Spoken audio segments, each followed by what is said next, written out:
Eso es. Ahora sí, decía yo que comenzando con esta segunda parte de lo que yo pretendo abordar como la praxis del derecho penal sustentado en la teoría del delito, clase esta que está siendo dirigida fundamentalmente a mis alumnos de la asignatura práctica de Derecho Penal, práctica 3, de la Universidad Central de Venezuela, quien les habla el profesor Ángel Serpa, y esto lo estamos transmitiendo en noviembre de 2021. Por cierto, sesiones todas estas que las pueden encontrar en mi canal YouTube, Ángel Serpa Ponte, quien tenga el gusto de suscribirse, de agregarse a dicho canal. Le decía yo en la sesión anterior que esa teoría del delito pasa en primer lugar por adscribirnos a un tipo de sistema de la responsabilidad penal en relación fundamentalmente a la culpabilidad. Si queremos adscribirnos a una concepción dual del delito, bueno, ese delito está integrado por tipicidad y antijuridicidad, pero si nos queremos vincular a una concepción, digamos, tríptica del delito, diríamos que ese delito está conformado por tipicidad, antijuridicidad y culpabilidad. Y es importante que esta referencia formal se mantenga, porque no solamente como evaluación de una materia práctica, lo cual es muy importante, es decir, cómo tú estás atacando esa pretensión de sanción, o me estás alegando que existe una causa de justificación, o me estás alegando que existe una causa de exclusión de la culpabilidad, o me estás alegando que existe un problema de atipicidad. Tú dirás, a fin de cuentas, es lo mismo. A fin de cuentas, no es responsable. Pero bajo una categoría técnica de abogado, obviamente, el planteamiento tiene que ser concreto. ¿Ok? Porque no es un capricho formalista. Es como cuando vayas a interponer un recurso de apelación o un recurso de casación. Bueno, o sea, ¿cuál es el problema? O que la sentencia está inmotivada, falta de motivación, pero está indebidamente o está indebidamente motivada, o su motivación es ilógica, pero las tres se excluyen. ¿Ok? Entonces, bueno, tienes que definirme el por qué, el cuestionamiento. De nuevo, repito, o es un problema de tipicidad, o es un problema de culpabilidad, o es un problema de antijuridicidad, fundamentalmente, porque hay digamos un cuarto elemento, digamos el patico feo de la familia, que pocos lo toman en cuenta, que es el tema de la punibilidad, pero que es fundamental, es importante. Bueno, es típico, es culpable, antijurídico. Oye, vale, pero quien lo cometió fue un adolescente, y ese delito en la LOMNA no se establece como que pueda ser cometido por un adolescente. Oye, lo cometió un adulto, pero existe una excusa absolutoria al final del camino. Es típico, es culpable, antijurídico, pero existe, por ejemplo, el perdón de la ofendida, o existe, por ejemplo, en el caso de la malversación, existe destinaste una partida, una finalidad distinta a la presupuestada, pero el presidente de la República, el Consejo de Ministros, concede que esa asignación de la partida, una finalidad distinta, dice para satisfacer una calamidad pública, pues se tolera ex post. Entonces, los elementos han de ser precisados. Y ahora comienzo en este breve recuento, digamos, el más interesante, pero a la vez el elemento, digamos, de mayor complicación en su entendimiento, que es, bueno, el elemento culpabilístico. La referencia normativa está expresa en nuestro artículo 61 del Código Penal. Nadie puede ser castigado como reo de delito no habiendo tenido la intención de realizar el hecho que lo constituye, excepto cuando la ley se lo atribuye como consecuencia de su acción u omisión. El que incurre en faltas responde de su propia acción u omisión, aunque no se demuestre que haya querido cometer una infracción de la ley. La acción u omisión penada por la ley se presumirá voluntaria a no ser que conste lo contrario. Entonces, en la norma, en ese 61 expresado, contenido en la parte general, se dice todo. En primer lugar, vámonos al final. Voluntad, voluntariedad o voluntariedad. Por eso es que se suele decir que en el dolo hay un elemento, digamos, cognitivo o representación mental, o hay un elemento volitivo, la voluntad. Vamos a empezar por allí. Si no hay tal voluntad, hay ausencia de acción. Por lo tanto, no es voluntario el que actúa dormido. No es voluntario el que, conforme al 62 del Código Penal, tiene una enfermedad mental que le afecte libertad y conciencia de sus actos. Entonces, vamos a empezar por allí. Habiendo voluntad, podemos hablar de lo demás. Si hay voluntad, pasemos ahora a analizar si hubo intención o lo que hubo fue negligencia. Porque yo, como salvavidas, tengo la obligación de socorrer a quien se está ahogando. Pero se supone que me dieron un cursito, en un curso allá, no sé, los salvavidas, ¿dónde le dan clases? Será en los bomberos, pues. En alguna parte le dirán, mira, vale, de lunes a viernes, esas playas están vacías, ¿ok? Pero los sábados, eso está lleno de gente. El Viernes Santo, bueno, eso está lleno de gente. El martes de carnaval, eso está lleno de gente. Si tú vas a salvar a alguien que se esté ahogando en medio de ese gentío tirado allí en la arena, ve a ver si cuando corres como salvavidas para meterte al mar y salvar al otro, ten cuidado si no pisas a alguien que esté acostado ahí en la arena. Porque a lo mejor alguien está explayado ahí acostado en la arena y tú, por ir a salvar al otro, le pones el piezote en la cara al tipo, en el cuello, y le fracturas el cuello. Entonces, el concepto de negligencia, de imprudencia o de impericia como atributo de voluntad. Pero obviamente también se tiene voluntad para hacer el mal. Ahí están las opciones, el albedrío, el bien y el mal. Y perdóname por asumir una visión un tanto filosófica del asunto. Porque, bueno, una vez alguien se puso a sacar la cuenta, por lo menos en Venezuela, de cuántos delitos hay, un poco para cumplir con ese artículo 60 del Código Penal. La ignorancia de la ley no excusa su cumplimiento, y le dio la bicoca de por lo menos 1.300 delitos. Entonces, bueno, alguien decir, saber que yo en este momento estoy cometiendo, a lo mejor estoy hablando con ustedes y estoy cometiendo un delito sin saberlo, ¿ok? De alguna forma afectando algún bien jurídico o una modalidad comisiva. Entonces, bueno, el atributo de voluntad, ¿ok?, como base, como sustento. Pero luego, en el encabezado del 61, nadie puede ser castigado como reo de delito. Entonces, en primer lugar, estamos hablando de la sanción de alguien que con su conducta se ha adscrito a una pauta de ley, descrita como delito.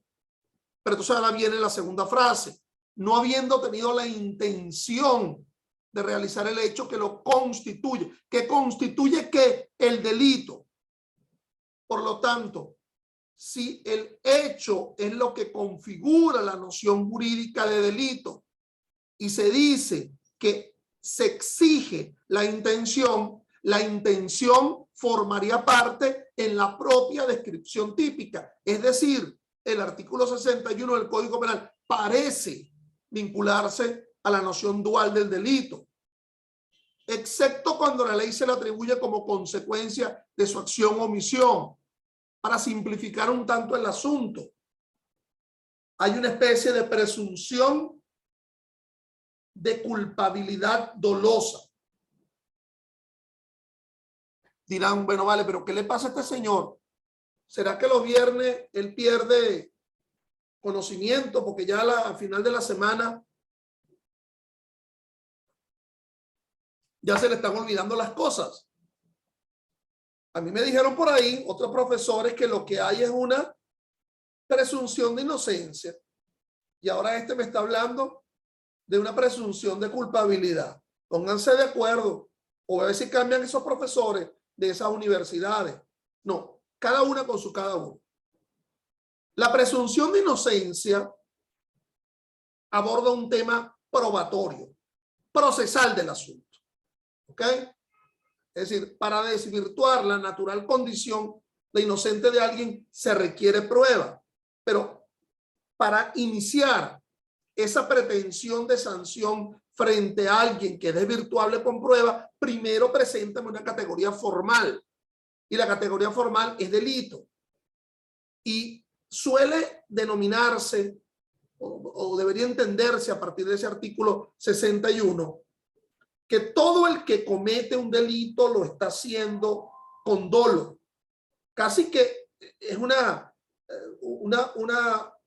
labor de redacción jurídica, ¿ok? Casi un asunto lexicográfico, casi un asunto de economía de recursos. Si son 1.200 los delitos, oye, vale, ¿cómo escanear esas conductas y colocarle la palabra intención, intención, intención? El que intencionalmente hurte, el que intencionalmente robe, el que intencionalmente estafa, el que intencionalmente mate, el que intencionalmente encubra a otro que ha cometido delito. Entonces, para ello, damos por entendido en una norma general del 61 que hay una presunción de culpabilidad dolosa en el que comete delito. Porque cuando el legislador quiere otro tipo de responsabilidad que no atañe, que no sea inherente a la intención, se toma la molestia de colocarlo en el tipo penal. Cuando yo quiero responsabilizarte no por intención, sino por negligencia, ahí sí es verdad que la frasecita estoy obligado a colocarlo. 409 del Código Penal. El que por negligencia, impericia o imprudencia, la culpabilidad culposa, por lo tanto, es por lo que se suele afirmar que los elementos que configuran esa culpabilidad sería o la culpabilidad dolosa o la culpabilidad culposa. Pero entre esos dos extremos pudiéramos encontrarnos categorías intermedias, como por ejemplo el dolo eventual, la culpa consciente, por no hablar de otras variables, como la preterintención, en donde se excede el resultado al proyecto inicial, como la concausa, en la cual mi causa inicial tenía una noción de efectividad, pero realmente no fue así. Es decir, esa arma no tenía esa eficiencia tan letal para causar tu propósito inicial, pero eso era lo que tú querías. Al final se logró, pero no por tu actuación, sino porque se le adiciona, se le aúna otra causa que provenga de alguien responsable o que provenga de la propia víctima o que provenga de la naturaleza. Ese árbol que se cayó y me dejaste allí bajo el árbol porque creías que yo estaba muerto y terminé muriendo fue por la rama del árbol como consecuencia de un huracán. Entonces, ese dolo, se suele afirmar que los elementos del dolo es el elemento cognitivo y el elemento volitivo. En el elemento cognitivo o representación, ¿qué representa el que actúa con dolo? El que actúa con dolo, bueno, representa En primer lugar, la capacidad aflictiva de mi acción u omisión. Sé, por experiencia, porque lo he ideado, pasé de la ideación a actos ejecutivos. El proceso criminal, el llamado iter criminis. Salí de una etapa preparatoria de ir a la ferretería, me imagino que es allí donde venden los venenos, comprar el veneno, preguntarle al que expende el veneno y decirle, mira, vale, pero ese veneno que me estás vendiendo tiene capacidad de matar un ratón. Bueno, sí, sí, pero ¿y si la rata es una rata realmente, es grande, casi como un conejo? Mira, eso ha dado efectividad para matar inclusive hasta animales, alimañas de mayor dimensión. Ah, bueno. Al amor se le va el mal chiste al tipo. Y para matar a la suegra, te ve con seriedad. El que te expende el veneno, bueno, también. Pero ya eso es un tema de pruebas. ¿Ok? En el derecho penal, cuando hablamos, derecho penal sustantivo, cuando hablamos de un supuesto, hay una grosería, una obscenidad, una mala palabra, que es la palabra prueba. Es decir, se supone que esa categoría existe como tal y que por lo tanto lo que hay ahora que encontrar es cómo se denomina, cuál es la consecuencia jurídica, pero no pretenda resolver un tema de derecho penal sustantivo material bajo el expediente de la prueba, de lo que se demostró o no. Es otra categoría importantísima para el derecho procesal penal, pero primero concentrémonos en el asunto. Le dio 4 tiros, pero él mismo después, como cirujano, lo salvó, les trajo una bala, les trajo 2, les trajo 3. ¿Cómo denominamos la circunstancia? Va a llegar un momento en que ese hecho se demuestra. Allí está el médico forense indicando, bueno, si no le extraía esas balas de una forma inmediata, moría. Ah, pero ¿cómo denominamos eso de un punto de vista jurídico? ¿Será tentativa? ¿Será frustración? Y acudimos a la categoría jurídica. Causa independiente de la voluntad o circunstancia independiente de la voluntad. Será acción de regreso. Artículo 81 del Código Penal. Y ese concepto pasa por la idea de si el acto que ya se realizó en sí no configura un delito. El concepto de delito agotado, delito frustrado. Pero vamos a quedarnos en la noción de la culpabilidad dolosa. Decía yo que ese primer elemento era el elemento cognitivo. La noción de la capacidad aflictiva de mi acción o omisión. Ahora sí entra el tema de la prueba. ¿Y cómo lo probamos? Porque en el yo interno, ¿cuánto nos daría cada uno de nosotros para saber lo que está pensando el otro? Si adentrarnos en el yo interno de cada quien parece una cosa medio esotérica, medio de brujería. Ni siquiera la maquinita de la verdad, porque ¿quién ha logrado burlar la maquinita de la verdad? Entonces, bueno, a partir de actos externos, pues, obviamente, la percepción, la objetivización de actos externos que se materializan porque son perceptibles sensorialmente. Aquí vamos a una categoría procesal. Yo le hablaba al comienzo de la pasada sesión del concepto de defensa material, pero ahora también hay otro concepto que se denomina la verdad material, distinta al concepto de defensa material, porque la defensa material es que yo puedo asumir unas pautas de eso, de defensa, desde el punto de vista sustantivo o desde un punto de vista adjetivo, pero la verdad material es la que se reconstruye a través de pruebas, la que se materializa.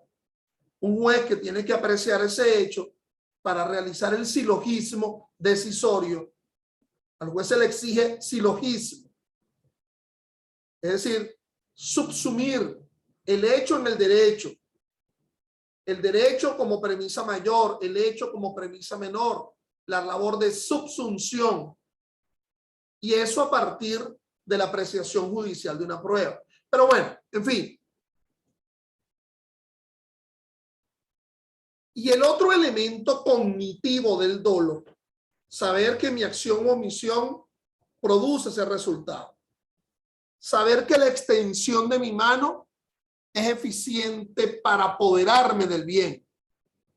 ¿Ok? Saber, por ejemplo, que mi corporeidad tiene capacidad para realizar la violación.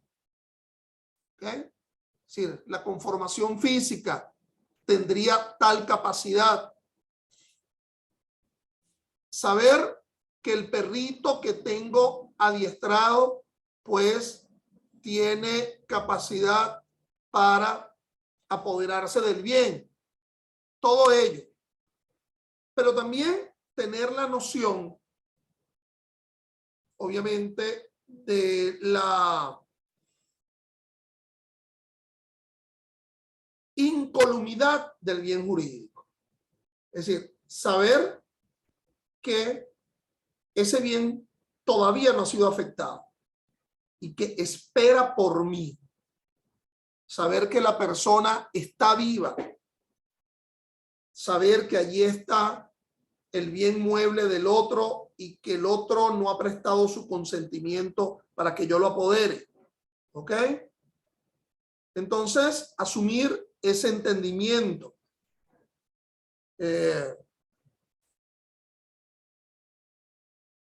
Y el otro elemento del dolo, como lo manifesté inicialmente a partir de la frase final del artículo 61, es el elemento volitivo. Es decir, por esa noción, yo no me abstengo, voy en procura de, porque sé que mi arma tiene capacidad letal y porque sé que a quien quiero matar está vivo, es que me dirijo hacia él o hacia ella. No me abstengo. Bueno, mis estimados, esa vinculación entre dolo y proceso es muy interesante a partir de lo que establece el 8 del Código Orgánico Procesal Penal.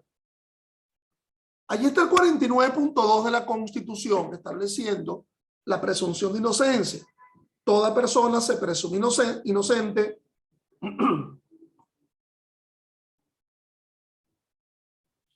y a final de semana el gañote no dura tanto. Toda persona se presume inocente mientras no se le pruebe lo contrario. Pero el 8 del Código Orgánico Procesal Penal dice, toda persona se presume inocente hasta que no se le demuestre su culpabilidad, con lo cual está asentando que tú podrás ser muy eficiente en la demostración del aspecto objetivo, lo que se denomina la causación del delito, una relación de causa-efecto, pero tienes que ser igual de eficiente para demostrar el aspecto culpabilístico, porque eso es lo que precisa la norma para la desvirtuación de la natural condición de inocente de alguien. Entonces, aquel que impute a otro siendo titular de la acción penal ha de ser francamente eficiente en ambos aspectos, en el aspecto de la causación, relación de causa-efecto, y en el aspecto culpabilístico, porque es exigido, porque allí está la necesidad de esa desvirtuación con prueba, pero además de la culpabilidad. En esa conjunción de normas que van del 49.2 de la Constitución, el 8 del Código Orgánico Procesal Penal y el 61 del Código Penal, lo que yo denomino el triángulo de la responsabilidad penal. Esas tres normas fundamentales, 49.2 de la Constitución, 8 del COP y 61 del Código Penal. Fíjense que en la reciente reforma del Código Orgánico Procesal Penal, en el concepto de acto de imputación formal del 126, se habla de la imputación formal, es aquella que conduzca a una probabilidad objetiva de responsabilidad. Fíjate que no se habla de probabilidad objetiva de causación, ni tampoco se habla de probabilidad objetiva de culpabilidad. se toma la palabra responsabilidad, porque se supone que en la responsabilidad está vinculado los tres elementos: el hecho que realmente ocurrió, su atribución a alguien, pero también la atribución a alguien que lo está asumiendo de forma voluntaria, por las dos modalidades de la culpabilidad, o con dolo o por culpa. Y cuidado con confundirme, ustedes todas que me están escuchando, Génesis Fernández, Fidel González, Yaneris Pinto, cuidado con confundirme culpabilidad con culpa. A pesar que aparentemente el legislador de alguna forma lo hace. Cuando uno ve el artículo 409 del Código Penal, el homicidio culposo, dice: el juez tendrá que graduar la culpabilidad en lugar de decir la culpa. Ahí es donde se dice, bueno, si hay que graduarla, es para que quien haya realizado un hecho con culpa grave será de mayor pena, con culpa leve pues será de menor pena, la menor de todas las penas indicados en el tipo penal. Y si es culpa lata, bueno, acudiríamos a un término medio. Pero mal se puede hablar de dosimetría penal en el delito culposo, porque no se ha tenido la intención, se excluyen entre sí. El fundamento filosófico que hace a uno responsable y al otro también es distinto. En el doloso, la aflicción de un bien jurídico protegido por la norma, pero una aflicción intencional, la llamada puesta en peligro, al menos. Y en el delito culposo, la responsabilidad surge por el llamado incumplimiento del objetivo deber de cuidado. Aquí el problema no estaría vinculado a una intención, sino pautas normativas de cumplimiento de deberes.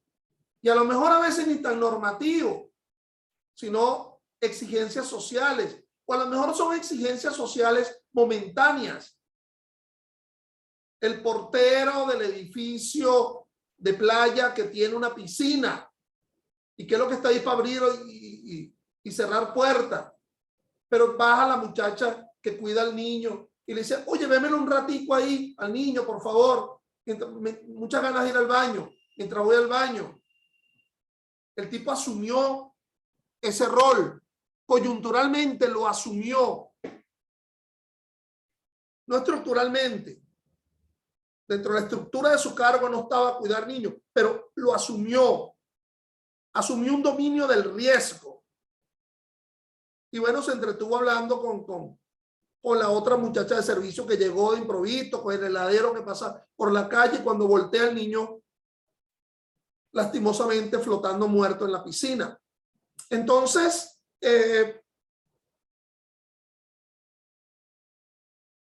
y el otro elemento de ese tipo, perdón, y el otro elemento del delito, obviamente, es la antijuridicidad.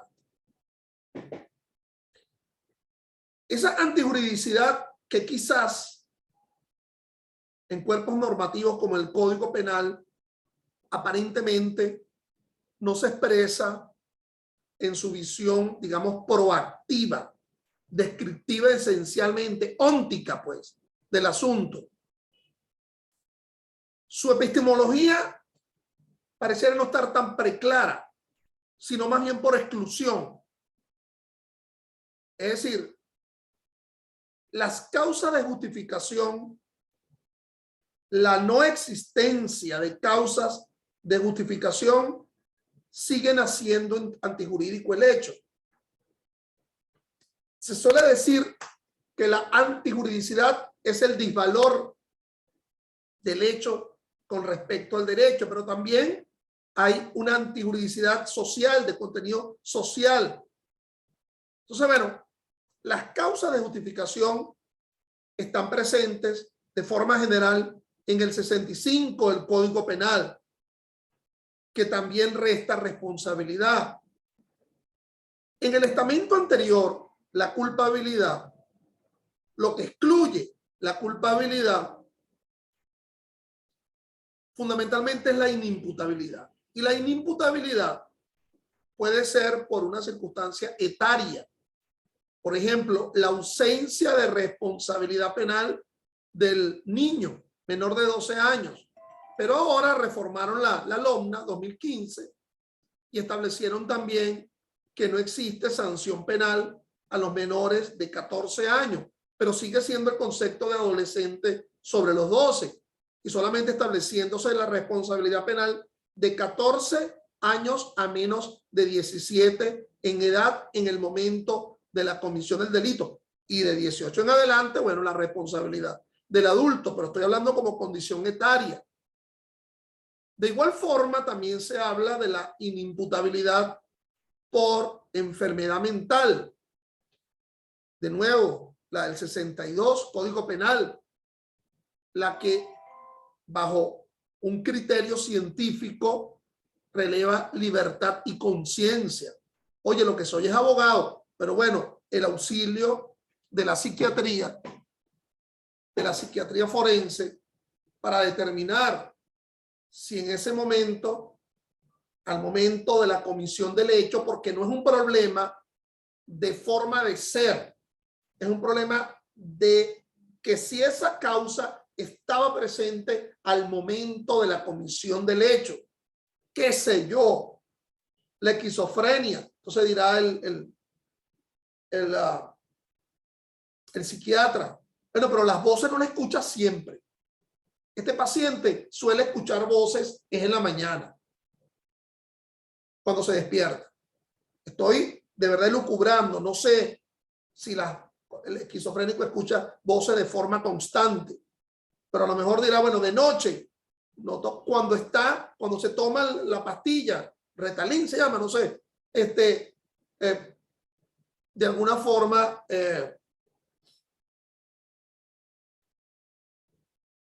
por ahí se dice que un importante dirigente político del país y que tiene una enfermedad mental, no sé. Las enfermedades mentales han cambiado la historia del país.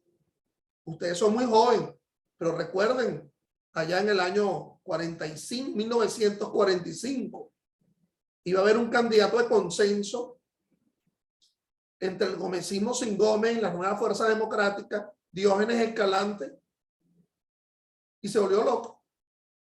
Empezó a haber camisas voladoras, se volvió loco, y eso cambió la historia. Eso condujo al golpe del 18 de octubre del año 1945. Bueno, pero sigamos. Entonces,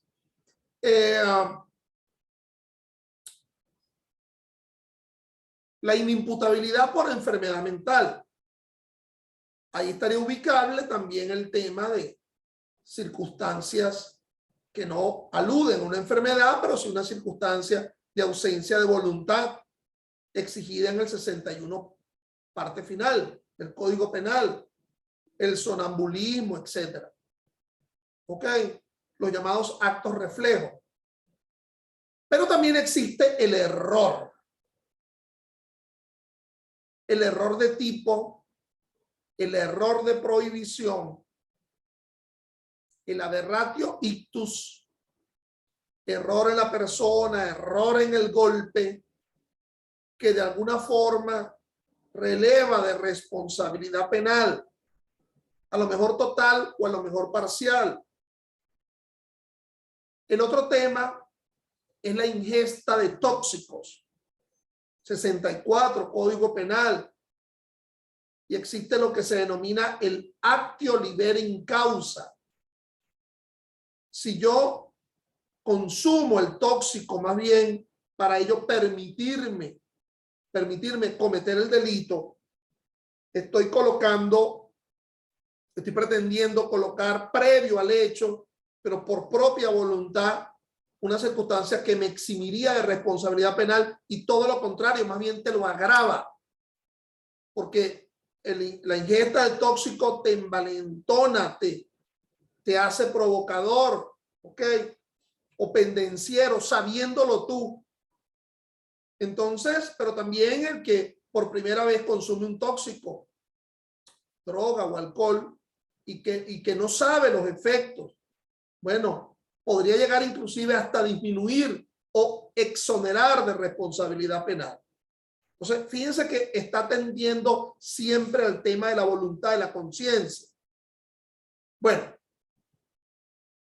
recuerden que en el caso de la culpabilidad culposa, de esa que no es dolosa y que se asume por negligencia, impericia o imprudencia, también pudiera haber un tema de representación. Y ahí entramos en el concepto del dolo eventual o de la culpa consciente. En el dolo eventual no tengo la intención, pero represento un resultado. En la llamada culpa consciente, de igual forma lo represento, pero represento también la evitación o la evitabilidad de ese resultado dañoso. Y no es un invento. Oye, se lo supuso que lo podía evitar. No, es un tema de experiencia. De tantas veces que lo ha hecho, habría que demostrar esa previa realización del mismo hecho que conduce a afirmar que de nuevo él pudiera derivarse esa evitación. Entonces, bueno, volviendo al tema de la antijuridicidad, se verifica por las causas de justificación. Las hay generales, ejercicio de profesión o cargo, cumplimiento legítimo de un derecho, de un deber, y sobre todo la legítima defensa. Con su prima hermana, la defensa putativa. En la legítima defensa hay falta de provocación suficiente. Fíjate que lo valorativo, o sea, pudo haber uno, pero no lo suficiente para justificar una agresión injusta y una proporcionalidad en los medios. Pero cuidado con entender en la proporcionalidad de los medios, que es que tiene que ser que yo me defiendo con la misma Col 38 con el que el otro me está amenazando. Oye, si no hay Col 38, no. Lo que quiero decir es que no puedo de alguna forma evitar esa aflicción de mi vida más que defendiendo. A ello alude. Entonces, mis estimados, si todas estas escaleras se dan, típico culpable antijurídico, al final del camino se va a derivar la punibilidad. Y esa punibilidad tendría que verse individualizada. Es decir, si se hizo ese hecho con otro, entonces hay un concurso de delitos. Si en ese hecho participaron varios, entonces sería un concurso de personas que me ubicaría en una individualización. O si el hecho se agotó siendo de resultado o no. Por lo tanto, allí me obligaría el iter crimi. Bueno, mis estimados, palabras menos, palabras más. Un resumen bien abigarrado. Esta es esa teoría del delito que tiene que ser tomado en cuenta para su ejercicio práctico. En la próxima clase hablaremos de, por lo menos, la fase inicial del proceso penal venezolano, la fase preparatoria, como mecanismo para el ejercicio de la práctica penal. Hasta luego.